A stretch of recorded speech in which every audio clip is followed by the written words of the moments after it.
Hoje nós vamos iniciar o estudo de Apocalipse, capítulo 21. E eu queria dizer para vocês assim, toda vez que vocês forem ler a Bíblia, que vocês forem estudar, peçam discernimento ao Espírito Santo de Deus, peçam a Ele que dê sabedoria, que dê discernimento, porque a palavra ela precisa ser revelada para nós.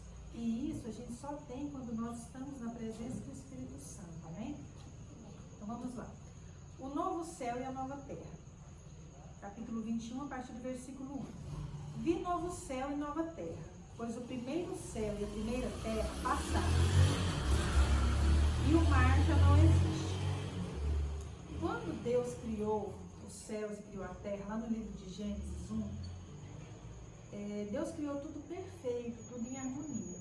Mas o pecado, ele trouxe contaminação à terra e ele trouxe separação entre o homem e Deus. Então, quando João tem essa visão aqui, irmãos, ele está tendo uma visão de uma terra sem pecado, sem contaminação, sem o mal. Porque o pecado, ele trouxe a morte, ele trouxe a infelicidade, ele trouxe aflições para o ser humano, porque ele nos afastou de Deus. Mas lá no novo céu, na nova terra, naquilo que Deus tem preparado para nós, não vai haver mais sofrimento, não vai haver mais aflição, não vai haver separação. Então vai ser um lugar de constante alegria, de celebração. É algo preparado para nós. A terra ela vai passar por um processo de purificação para acabar com esse pecado, com toda essa ruindade, essa maldade que existe. Ela vai passar por um processo de purificação. Então será uma nova terra. E a gente tem que lembrar que quando João ele tem essa revelação, ele estava na ilha de Patmos. Ele estava isolado, ele estava afastado da família dele, dos amigos. Então, quando ele olha lá e ele fala, o mar já não existe, porque o mar representa para ele esse isolamento. O mar representa na vida dele esse afastamento, né? Porque foi algo que simbolizava para ele o quê? Solidão, tristeza. Mas nos novos céus e nas novas terras não vai haver solidão, não vai haver tristeza, irmãos, porque vai haver uma grande comunhão entre o povo de Deus. Um só povo, um só rebanho, um só pastor. A palavra mar na Bíblia, ela tem um significado de contaminação, de coisa mundana. Lá no livro de Apocalipse 13, capítulo 1, fala que a besta, ela emerge do mar. O mar lá tem um sentido, a conotação de mundo. Isaías 57, 20 fala que a vida do ímpio parece com um mar agitado.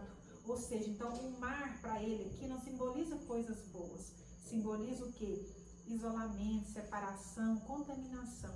Mas nesse novo céu, nessa nova terra que está sendo preparado para nós, não vai haver mais separação. As pessoas vão viver em comunhão. Não vai haver mais essa diferenciação por placas de igreja. Vai ser um só rebanho, um só povo adorando o nosso Deus. Amém, irmãos? Versículo 2.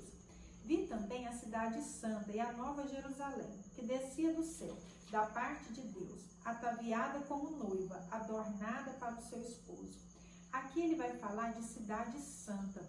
Essa cidade santa, ela está em contraste com a Babilônia, porque era onde existia a idolatria, o paganismo. Nessa nova cidade não vai existir isso. O que vai existir é a adoração a Deus.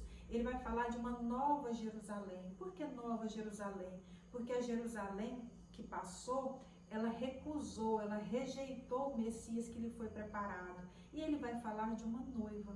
Essa noiva é a igreja, mas não é qualquer igreja, é a igreja que se preparou para a vinda do Messias, é a igreja pautada na palavra, na verdade do Evangelho, que entra em contraste com a igreja apóstata, que não tem a verdade como centro, não tem o Evangelho pautado. É uma igreja onde o centro dela é a vontade do homem, é o mundanismo. Então aqui ele vai mostrar para nós, nessas três palavras, uma só coisa: a igreja lavada e remida pelo sangue do Cordeiro. Cidade santa, Nova Jerusalém e noiva representam a igreja. Por que ele vai tratar a igreja aqui como noiva? A gente tem que lembrar que João, ele estava escrevendo para o povo judeu. E o casamento do povo judeu era um casamento de muita celebração, de muita alegria. Como que era? O noivo, ele vinha até a família da noiva e ele fazia uma aliança, um sinal de compromisso. E esse compromisso era selado pelo pagamento de um dote. Se a gente for trazer para a nossa realidade, irmãos, o que aconteceu? Jesus, ele firmou uma aliança com o povo e ele nos comprou. Ele pagou por cada um de nós, dando o sangue dele pelas nossas vidas. Vai chegar no dia do casamento, em que o noivo, com os seus amigos, ele vai até a casa da noiva, ela que já está adornada, já está preparada, e ele vai buscá-la e levá-la para a casa deles, aonde vai ser celebrada uma grande festa. Então, o que acontece? João está usando o casamento para mostrar para as pessoas o quê? Que Jesus vai voltar e vai buscar a igreja, e essa igreja vai ser levada com a celebração eterna, constante, na presença de Deus. É por isso que a igreja é chamada de noiva e Jesus é chamado de noivo, porque lá não vai haver mais tristeza, o que vai haver é uma eterna celebração, uma festa constante e contínua. Versículo 3. Então ouvi grande voz vinda do trono dizendo: Eis o tabernáculo de Deus com os homens, Deus habitará com eles, eles serão povos de Deus, e Deus mesmo estará com eles. No Velho Testamento, a presença de Deus, ela estava intitulada ao tabernáculo, ao lugar santo dos santos. Quando Salomão constrói o templo, a presença de Deus, ela estava naquele templo. Só que a partir do Novo Testamento, quando Jesus rasga o véu, ele tira essa separação que existia entre o homem e Deus. Deus vai habitar aonde? Não mais em templos feitos por mãos humanas, mas ele vai habitar em nós. Nós passamos a ser templo e morada do Espírito Santo de Deus. Então aqui ele está dizendo o seguinte, que lá Deus não vai habitar santuário, não vai existir santuário, não vai existir igreja, porque Deus, a presença dele vai ser constante em todos os lugares. Nós vamos estar lá adorando continuamente. O que acontece, irmãos? O Senhor habita em nós aqui, nós o adoramos, mas nós estamos num lugar onde o que rege aqui é o pecado. Nós somos seres pecadores. Então, mesmo a gente adorando ao Senhor, mesmo a gente buscando, nós temos momentos em que a gente peca com o olhar, com o falar, com o pensar, com o agir, mas lá não vai existir pecado. O que vai existir é uma constante adoração. Nós vamos estar em contínua adoração, em fervente adoração. Então não vai ter esses momentos que a gente tem, onde a gente se afasta do Espírito Santo de Deus, entendeu? Lá não, lá tudo ao redor vai ser adoração ao nosso Deus. Versículo 4. E lhes enxugará dos olhos toda lágrima, a morte já não existirá. Não haverá luto, nem pranto, nem dor, porque as primeiras coisas se passaram. Quantas vezes, irmãos, na nossa vida a gente chora por aflições que a gente passa, por sofrimentos, por luto, por morte, por perdas, por doenças. Só que no novo céu e na nova terra não vai existir esse sofrimento mais. Porque lá nós não vamos ter motivo para ficar aflitos, nem depressivos, nem ansiosos. Nós vamos estar numa completude de adoração. Quando Jesus nasceu, ele nasceu num tempo perfeito. E quando nós formos para a eternidade, nós vamos viver a adoração perfeita, entendeu? Onde a gente não vai dividir a nossa adoração com mais nada. Porque às vezes a gente está na igreja, mas a gente está com o pensamento ali, mas preocupado com a despensa que está vazia. Às vezes a gente está fazendo uma oração e no meio da oração a gente começa a lembrar que no dia que vai amanhecer nós temos contas a pagar. Então, ou seja, a gente adora o Senhor, mas a gente divide a nossa adoração com os problemas da nossa realidade. Lá no novo céu não vai existir isso, irmãos. Porque nós não vamos ter nenhuma aflição, nada vai nos constranger, nós não vamos ter tristeza, nós não vamos ter mais a dor da morte, da separação, do luto. Nós vamos viver em comunhão, nós vamos viver uma eterna celebração, uma alegria, uma festa contínua. Então não vai haver motivos para ninguém chorar e nem ser triste. Amém? Amém. E aquele que está sentado no trono disse: Eis que faço novas todas as coisas, e acrescentou: escreve, porque estas palavras são fiéis e verdadeiras. Disse-me ainda, tudo está feito. Eu sou o Alfa e o Ômega, o princípio e o fim. Eu, a quem tem sede, darei de graça da fonte da água da vida. No alfabeto grego, a primeira letra é o Alfa e a última é o Ômega. Jesus está dizendo que tudo começa nele e termina nele. Tudo é para ele e por meio dele é que são feitas todas as coisas. Então, irmãos, ele está dizendo o seguinte: a todos que têm sede, venham. Esse é o clamor do céu. A todos que têm sede, a todos que têm vontade, que buscam o Senhor, venham. É dado a vocês a fonte de água da vida eterna. Todos são bem-vindos. A igreja não faz acepção de pessoas. Você pode vir ao Senhor da maneira como você está. Só que quando nós temos um encontro verdadeiro com o Senhor, irmãos, nós mudamos a nossa essência. Porque a graça dele, a santidade dele, a glória dele nos constrange. Na presença do Senhor, nós somos capazes de reconhecer as nossas fraquezas, os nossos erros, as nossas mazelas, os nossos pecados. Versículo 7. O vencedor herdará estas coisas, e eu lhe serei Deus, e ele me será filho. Isso é muito bonito, irmãos, porque o que nós vamos herdar de Deus não é algo que vai ser corrompido, não é algo que vai perder o valor, não é algo que a traça vai corroer, vai enferrujar. Nós vamos herdar o direito a reinar com o Senhor eternamente. E isso ninguém vai poder nos tirar. Nós ganhamos esse direito de termos um Pai.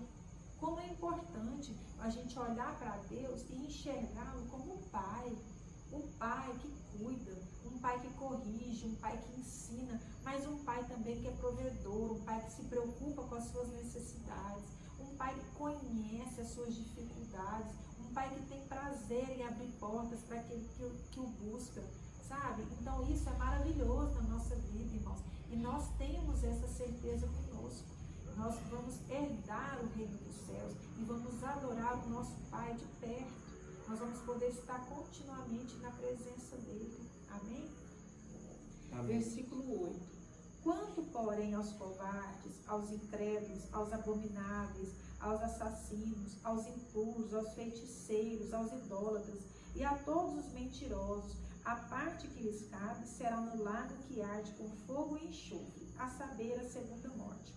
Então vamos por partes aqui. Ele fala covardes. Em algumas versões da Bíblia pode estar falando tímidos. Mas essa timidez aqui, irmãos, vamos entender que timidez é essa. Nós sabemos que para a gente ter o direito de ser chamado de filho de Deus, nós temos que reconhecer Jesus como nosso Senhor e suficiente Salvador. E temos que ter o nosso nome escrito no livro da vida. Tem pessoas que a gente olha e nem sabe que é cristão. É o famoso, né, cristão agente secreto. Ninguém sabe que a pessoa tem fé, ninguém sabe que a pessoa é um seguidor, um imitador de Jesus. Quando a palavra que fala covarde, ela está dizendo que são aqueles que ficam no muro. De acordo com as circunstâncias, eles se adequam. Se a circunstância favorável é se mostrar cristão, então ele é um cristão. Mas se a circunstância não for favorável para o cristão, então ele simplesmente guarda a fé no bolso. Então nós não podemos ser covardes. A nossa fé, irmãos, ela tem que ser reconhecida pelas pessoas, através das nossas atitudes, através dos nossos pensamentos, através do perdão, do amor ao próximo. As pessoas têm que reconhecer em nós o Cristo que nós confessamos. Então nós não podemos ser tímidos nesse sentido. É reconhecer o Senhor independente da situação.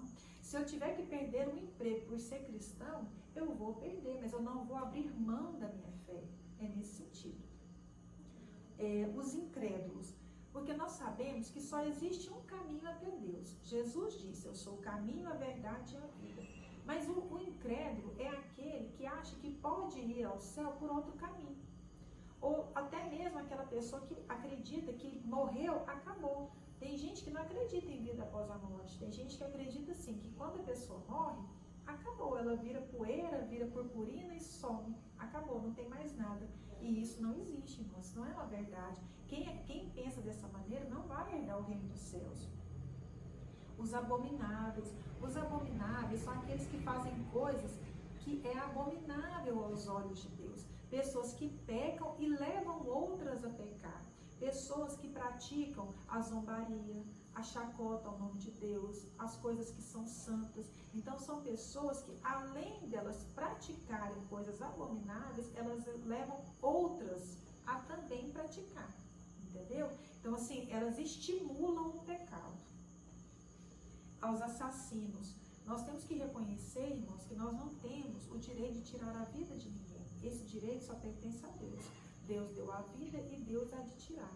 Então, os assassinos são aquelas pessoas que não dão o respeito devido à vida, né? Elas acham que pode sair e matar qualquer pessoa, independente de qualquer coisa. Então, nós temos que entender que a nossa vida, ela está nas mãos de Deus. E é Ele quem tem o poder sobre ela. Aos impuros. Os impuros aqui, irmãos, está falando de perversão sexual, de imoralidade sexual. Então, são pessoas que praticam imoralidade sexual. Esses também não entrarão no reino dos céus. Feiticeiros.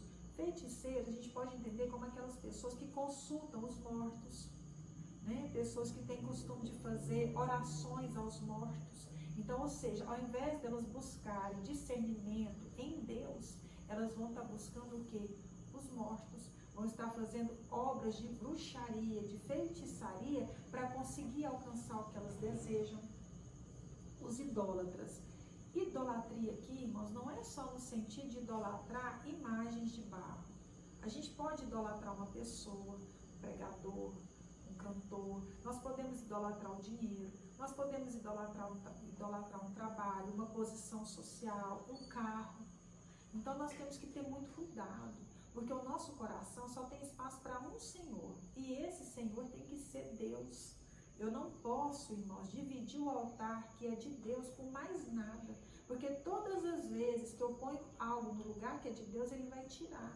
Deus não aceita dividir a glória dele com ninguém, entendeu? Tem gente, por exemplo, que põe acima de Deus um casamento, filhos. E quando a gente faz isso, a gente está correndo o perigo de Deus vir e tirar o filho, separar, fazer o marido, sei lá, às vezes até morrer mesmo, para a pessoa reconhecer que primeiro é Deus, primeiro é Ele, em tudo na nossa vida. Primeiro tem que ser para Deus, depois vem a sua família, depois vem os amigos, depois vem o trabalho, mas primeiramente na nossa vida tem que ser Deus. E a todos os mentirosos. Esse negócio de mentir, mas é uma coisa complicada, porque tem gente que por qualquer coisinha está lançando uma mentira e a pessoa vai acostumando com aquilo. Quando a gente mente, a gente está abrindo brechas para o diabo ter legalidade para agir na nossa vida. Porque o Espírito Santo de Deus, irmãos, ele é puro, ele é santo. Ele não habita no meio de pessoas que contam mentiras, que só querem contar vantagens, pessoas que prometem e não cumprem, pessoas que não têm palavra, não têm honra. Então nós temos que entender que a mentira ela não provém de Deus. Quando a pessoa mente, ela está afastando de Deus e aproximando de Satanás. Não importa se a mentira é pequena, se é grande, não importa se é uma coisa à toa ou não.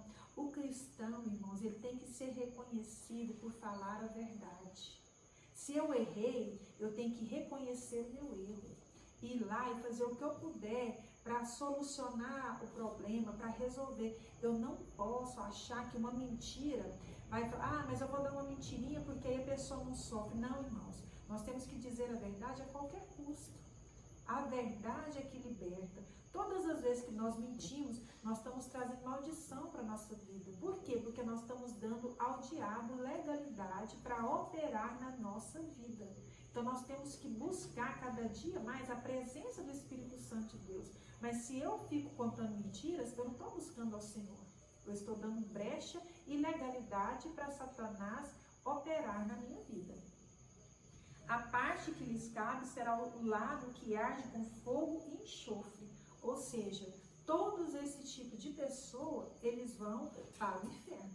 Então a gente tem que ter muito cuidado, irmãos. A gente tem que realmente buscar mudar o nosso posicionamento, sabe? Sermos pessoas íntegras, pessoas honestas, pessoas que realmente expressam a fé delas através das suas atitudes.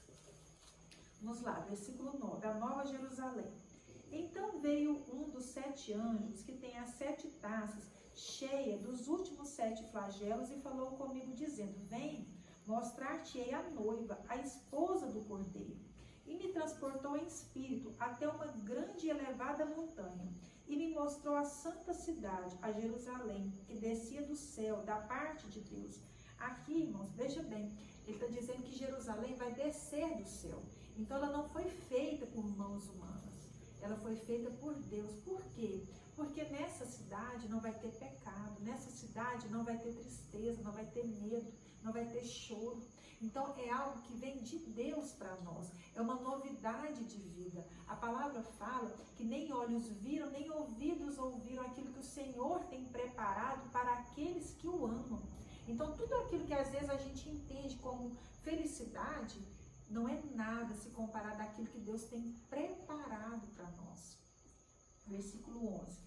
A qual tem a glória de Deus, o seu fulgor é semelhante a uma pedra preciosíssima, como pedra de jaspe cristalino. Tinha grande e alta muralha, 12 portas, junto às portas 12 anjos, e sobre elas nomes escritos, que são os nomes das 12 tribos dos filhos de Israel. Veja bem, irmãos, essa nova Jerusalém, ela tem uma alta, uma grande muralha. O que representa a muralha? Representa proteção. Ela tinha 12 portas, mas em cada porta tinha um anjo. Por quê? Porque não vai entrar lá qualquer pessoa. Não vai entrar lá quem estiver de qualquer maneira. Há uma proteção, além das muralhas, aos anjos. E aqui ele faz uma menção às tribos dos filhos de Israel. Então ele está dizendo que essa cidade foi preparada para os nossos antepassados, para as pessoas, os profetas, os cristãos do Velho Testamento. Então ele está ligando o Velho Testamento à Nova Jerusalém, aos novos cristãos, aqueles que ainda estão confessando a sua fé. 3 portas se achavam a leste, 3 ao norte, 3 ao sul e 3 a oeste. Ou seja, em todas as direções que você olhar, você vai ver portas, irmãos. Porque a igreja, ela é aberta a todos. Ela não faz acepção de pessoas. De todos os lugares que você olhar, você vai ver portas abertas. Ela está de portas abertas para nos receber, para te receber, entendeu? Então, assim, ela não faz acepção de pessoas.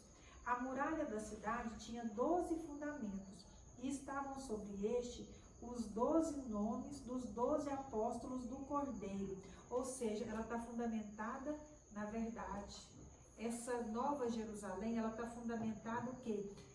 No evangelho que foi pregado no Velho Testamento pelos discípulos, né? Pela igreja do Velho Testamento, mas ela também está pautada na verdade que foi pregada no Novo Testamento pelos apóstolos. Então, é uma igreja só. Ela vai unir o Velho Testamento e o Novo Testamento, porque nós temos que ser um povo só, um rebanho único, de um único pastor. Aquele que falava comigo tinha por medida uma vara de ouro para medir a cidade, as suas portas e a sua muralha. A cidade é quadrangular de comprimento e largura, e mediu a cidade com a vara até 12.000 estádios. O seu comprimento e largura e altura são iguais. Ele está dizendo aqui, irmãos, que há lugar para todos nós nessa nova cidade, nessa cidade que ele tem preparado, há lugar para mim e para você. João 14 fala, né? Na casa de meu pai há muitas moradas. Então, há morada para mim, há morada para você. As portas estão abertas para nos receber. Mas o que eu preciso fazer para passar por essa porta? Deus tem um chamado para mim, mas eu tenho que obedecer e cumprir esse chamado. Jesus deu o sangue dele para que eu e você tivéssemos a salvação, mas eu preciso crer nisso e confessar o nome dele. Ou seja, a porta está aberta, mas eu tenho que querer passar por ela. No livro de Deuteronômio fala que Deus põe na nossa frente 2 caminhos, um que leva à vida eterna e outro que leva à morte. Então eu vou escolher.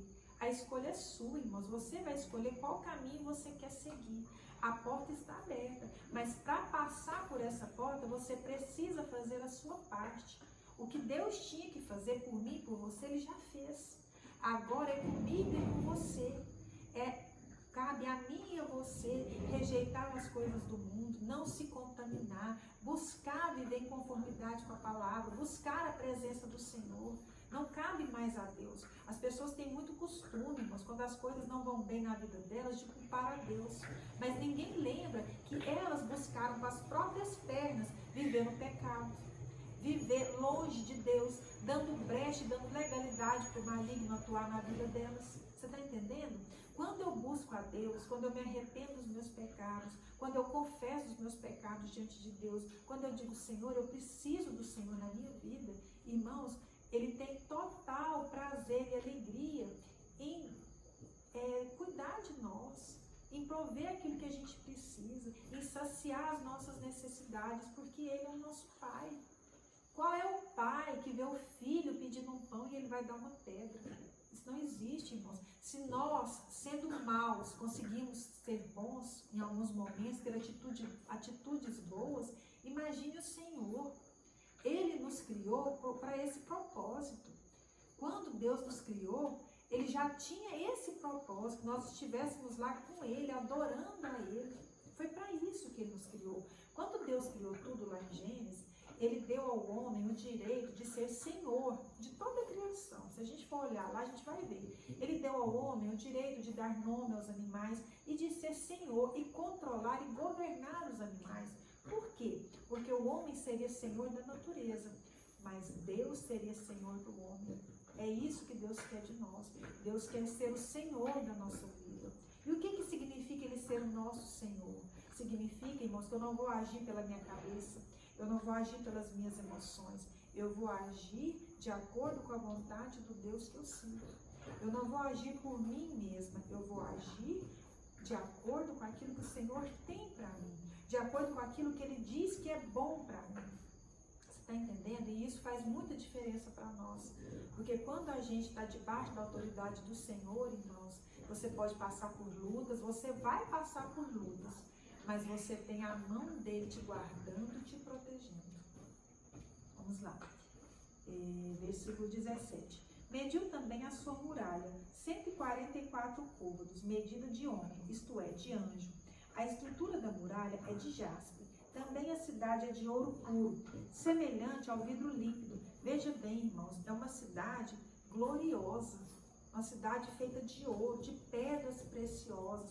Quando ele fala aqui, ó, que ela é semelhante ao vidro líquido, quer dizer que lá não vai existir nada escondido, não vai existir nada oculto, não vai existir corrupção, não vai existir pecado para ser escondido, entendeu? Vai ser tudo transparente, vai ser uma cidade de glória, de riqueza, que vai demonstrar para nós o poder, o senhorio de Deus, a grandeza dele.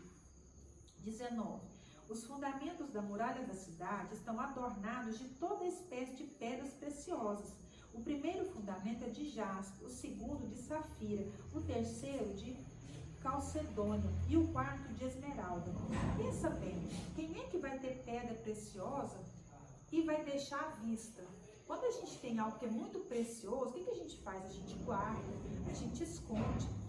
Aqui não. No fundamento, desde a criação, vão ter pedras preciosas, porque Deus, Ele, irmãos, Ele vai demonstrar toda a grandeza dEle, toda a glória dEle, toda a riqueza dEle. Você está entendendo? Então aqui não vai ficar algo escondido, não. É para todos verem, é para todos admirarem. Às vezes aqui a gente não tem, né, essa riqueza, a gente não tem essas condições, mas o que é preparado para nós lá, irmãos, nós vamos ficar deslumbrados com tanta glória, com tanta riqueza, com tanta coisa que o Senhor preparou. Ele preparou o melhor para nós. Não foi feito de qualquer maneira. E é desde a base, é desde o fundamento. 20. O quinto de sardônio, o sexto de sardio, o sétimo de crisólito, o oitavo de berilo, o nono de topázio, o décimo de crisópraso, o décimo de jacinto, o décimo de ametista. Olha a beleza que deve ser isso, que variedade de pedras preciosas. A maioria dessas pedras aqui, irmãos, eu nem conheço, mas eu fico admirada de pensar no cuidado que Deus tem, sabe?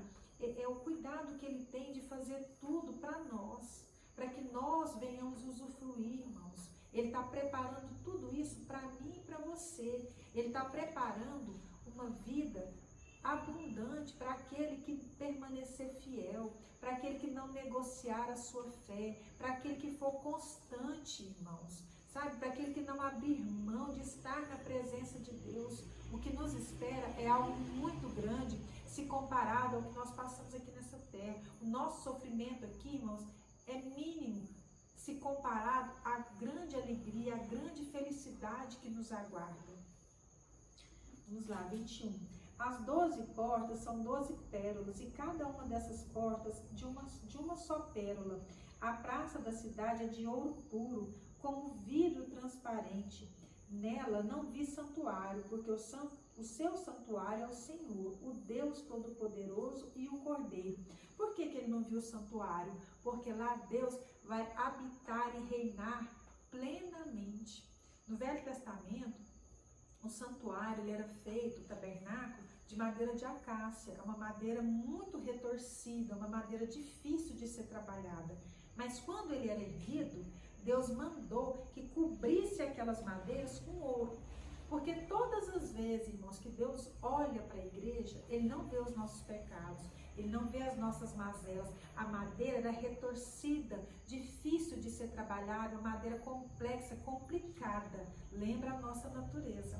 Mas essa natureza difícil, ela era revestida de ouro. Ou seja, revestida de glória, de poder. Quando Deus olha para a igreja, Ele não vê a dificuldade dela, Ele não vê o pecado, Ele não vê a mazela, Ele vê a glória dele resplandecendo. Então lá na nova cidade, na nova Jerusalém, o que vai haver, irmãos, é só a glória do Senhor, entendeu? Nós não vamos mais ter essa natureza que a gente tem retorcida, difícil de ser trabalhada, difícil de conviver. Por quê? Porque hoje aqui, irmãos, nós vivemos num mundo que tudo leva a pessoa a pecar.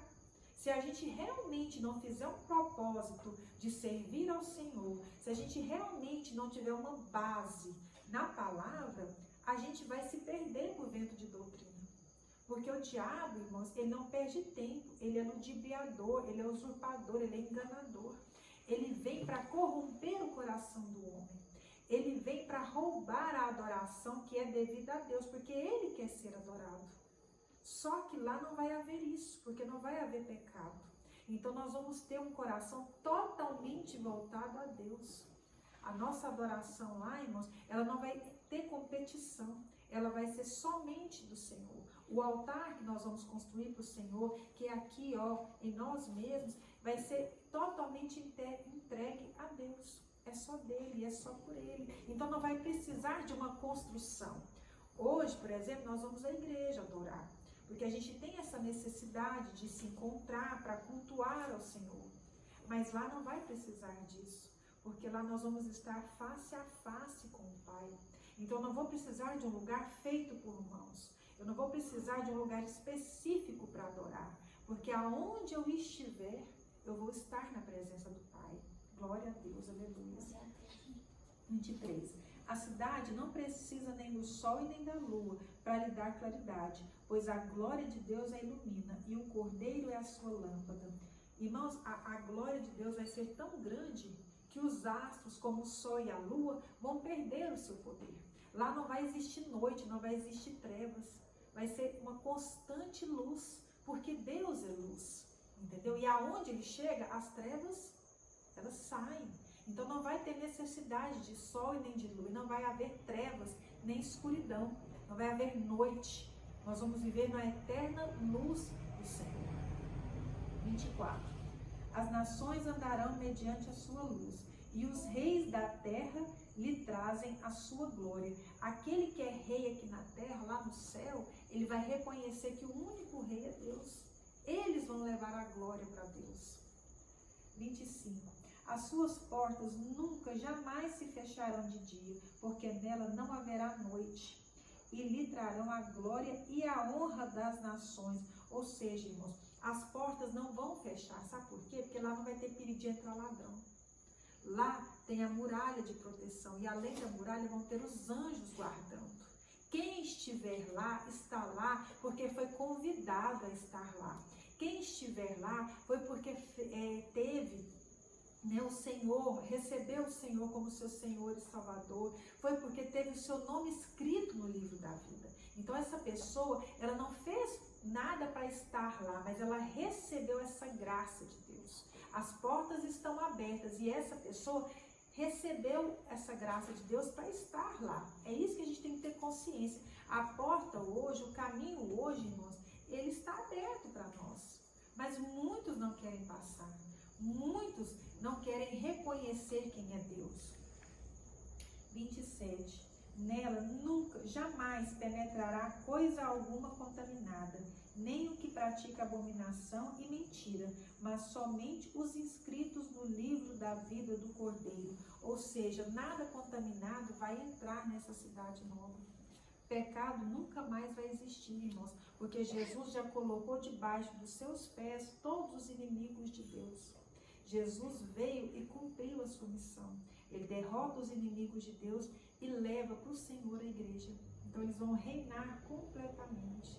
Essa terra que a gente conhece hoje, né, poluída, de pecado, de violência, de morte, de fome, de miséria, de desigualdade, nada disso vai existir mais, irmãos. Porque todos nós, perante Deus, somos iguais. Lá não vai existir rico, não vai existir pobre. Lá não vai existir pessoas alfabetizadas e analfabetas. Tudo que vai existir lá, irmãos, são ovelhas. Pessoas com o mesmo valor, o mesmo significado perante Deus. Pessoas que abriram mão, que renunciaram às coisas do mundo para estar na presença de Deus. Amém, irmãos? Se você ainda não tem o seu nome escrito no livro da vida, irmãos, não perca tempo. Busque o Senhor, entregue a sua vida para Ele. Nós não sabemos, né, quanto tempo nós vamos ter, nós não sabemos se nós temos outra oportunidade. E é como está escrito aqui na palavra, todo aquele que tem sede, vem. A porta e o caminho estão abertos para você. Receba o Senhor como seu Senhor e Salvador. Deixe Ele ser Senhor da sua vida. Amém, irmãos? Eu quero dizer para você que você é amado de Deus. Você é desejado do Senhor. Quando Deus te criou, Ele te criou com um propósito que só você pode cumprir. E Ele está esperando que você venha para Ele. Ele está de braços abertos esperando. Ainda dá tempo. Nós ainda temos tempo, irmãos, de nos reconciliar com o Senhor, aqueles que estão afastados.